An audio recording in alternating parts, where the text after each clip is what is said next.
Okay, so this is a slightly different style of video today, because one of our members decided to go on holiday at this very important time, and this was one way I worked out how we could actually do this video today.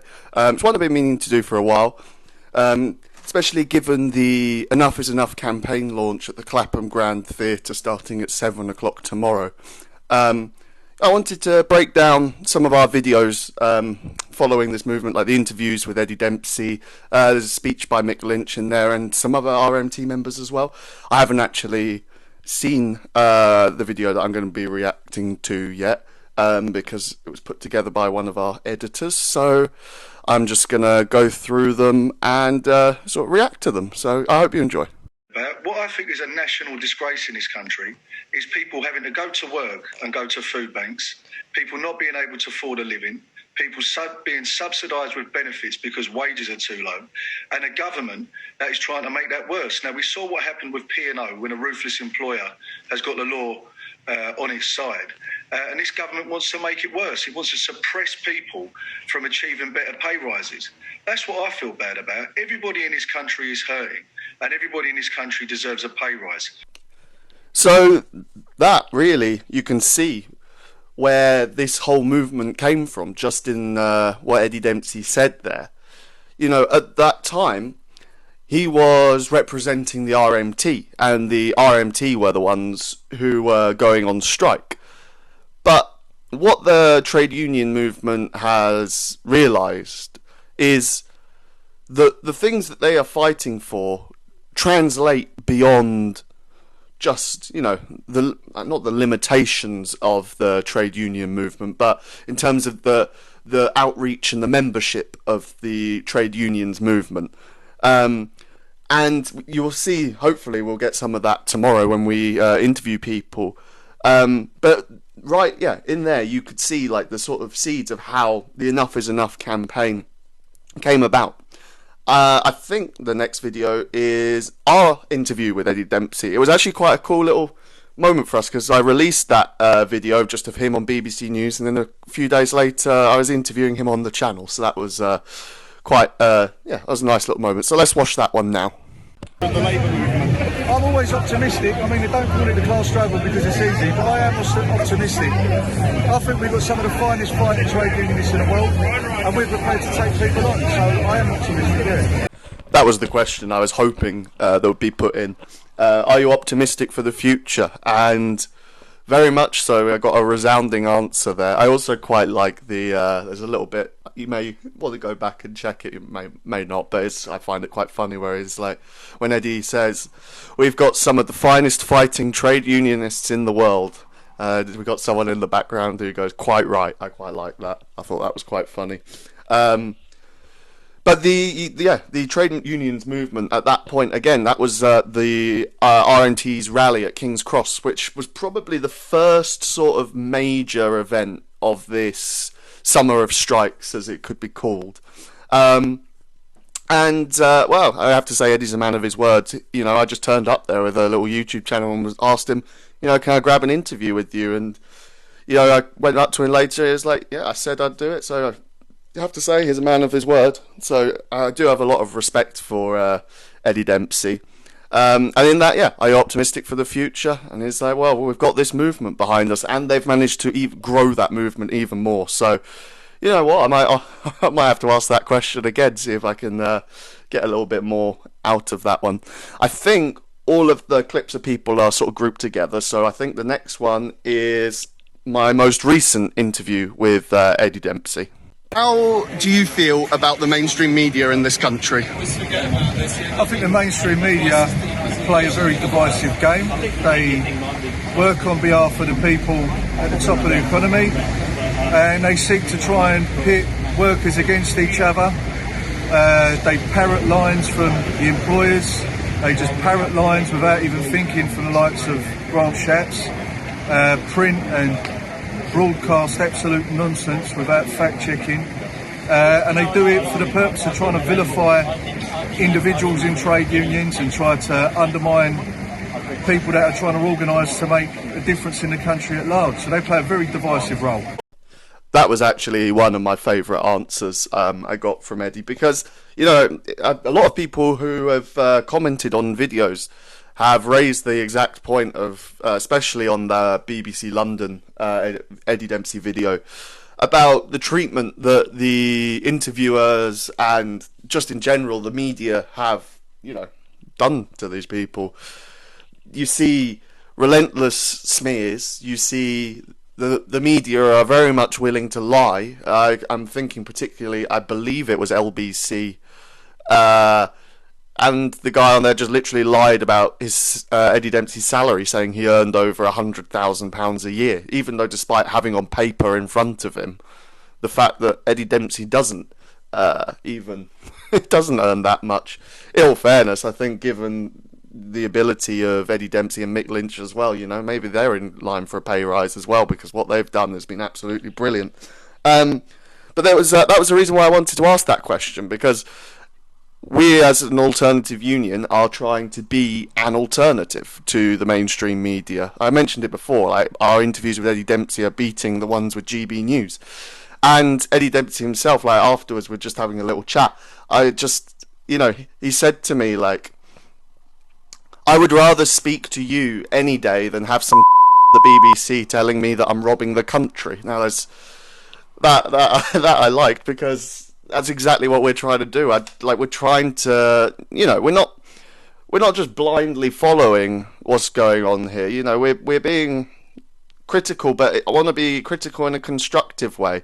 Also, in that interview, the clip isn't in this video, I talk about can you know, this movement touch, you know, the working class all the way to the middle class as well, because I believe that with those groups of people united, and with an opposition in power or an opposition in Parliament actually opposing legislation, there is a really, really powerful social movement there. And I want to make sure that, you know, in my questioning, I want to make sure that no one gets left behind. And in all fairness and all credit, I have heard a lot more out of the Enough is Enough campaign, and, you know, from the RMTs rallying as well, and the CWU as well, you know, about how this movement can be more than just maybe the traditional trade union membership. So, yeah, I just thought that one was really interesting, and I also very much like that quote. I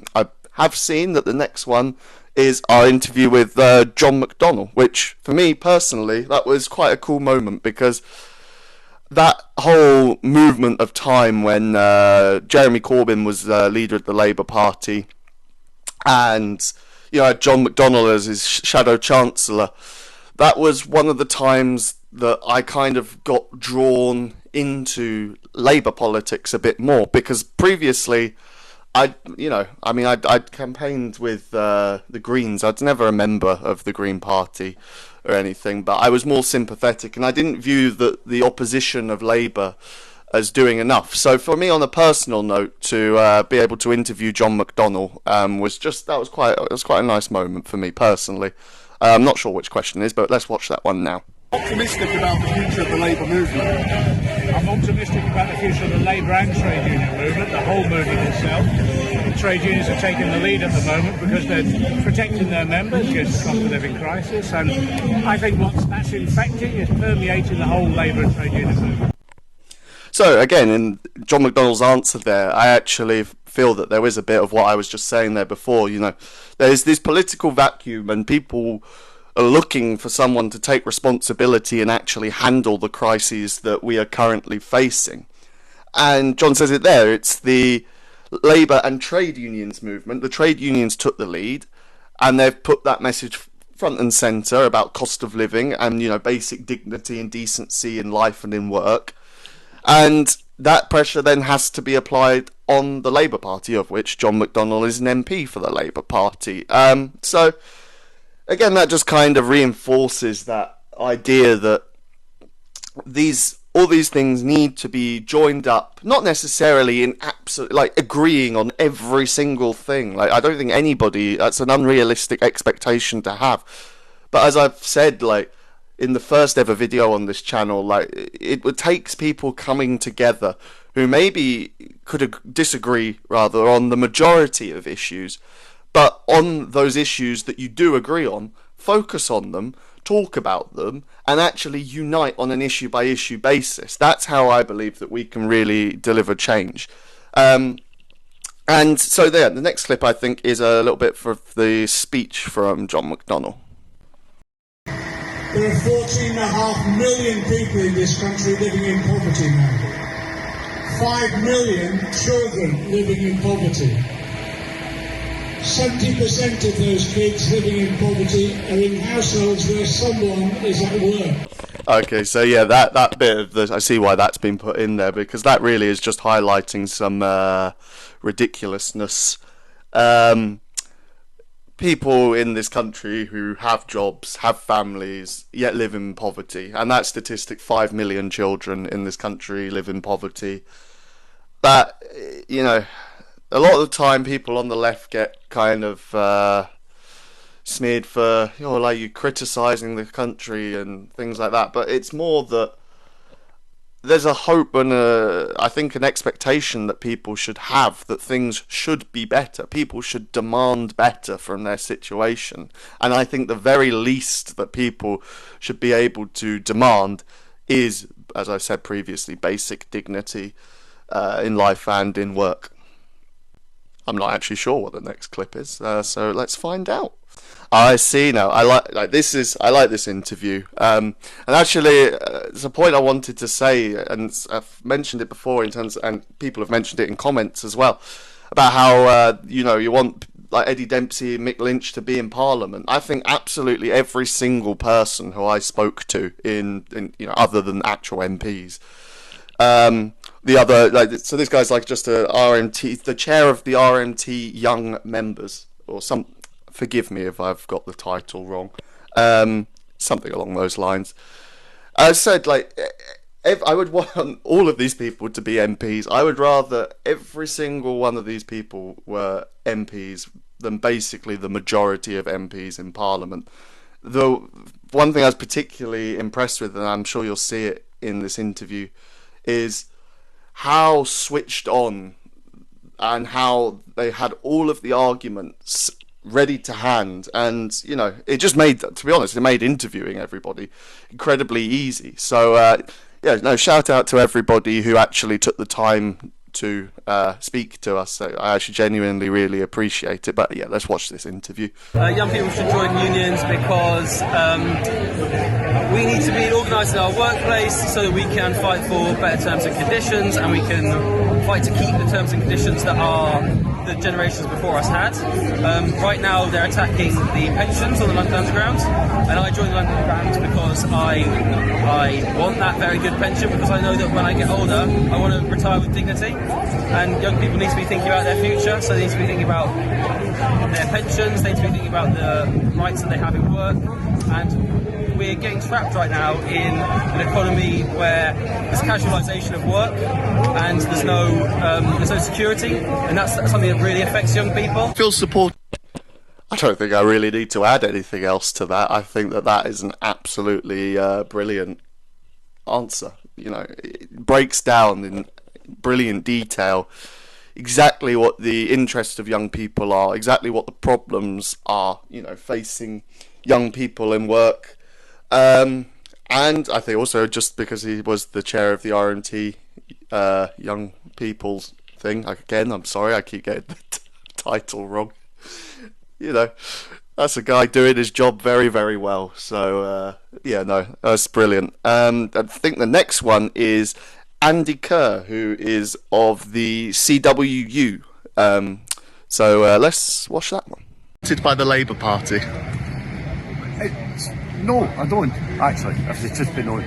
Do I feel supported by some Labour MPs? Absolutely. I think there's some excellent Labour MPs up and down the country that are very supportive of trade unions.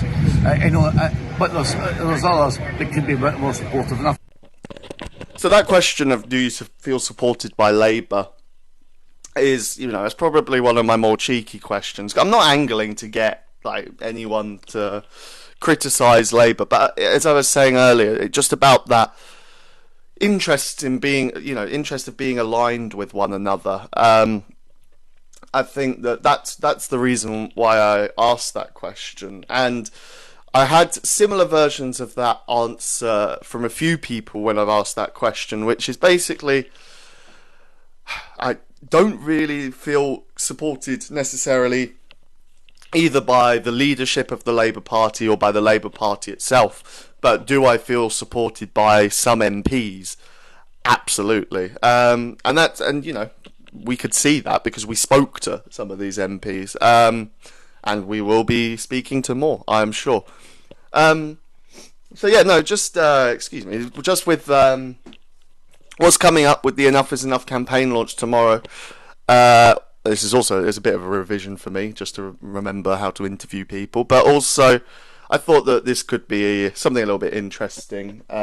Just because, I just decided to turn up one day and just was like, okay, I'm going to just interview people. And I would encourage anybody else who is thinking about, doing journalism and things like that. What I've realised is you can just do it yourself.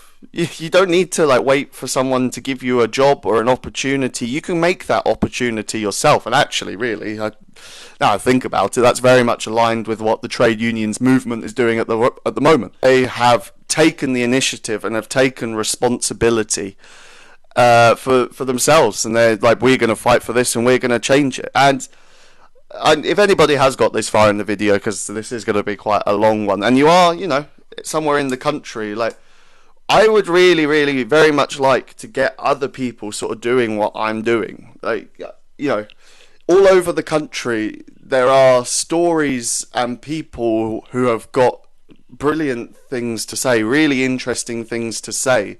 There's too much for one person or one small organisation or even one big organisation to do it all.